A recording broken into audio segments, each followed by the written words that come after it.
আমারে যে ধৈরা বইছে ওই গফুর চাঁদের ভূতে।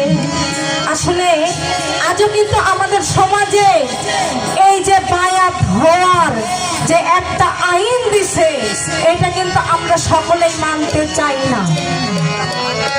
সেখান থেকে যতই বলুক পাড়া প্রতিবেশী, ঘরের মানুষ, বাহিরের মানুষ, যতই লোকনিন্দা আসুক, আমারে যদি আমার গফুর চাঁদের ভূতে ধইরা বসে, ওই ভূত কারো সাধ্য নাই যে ছুটায়।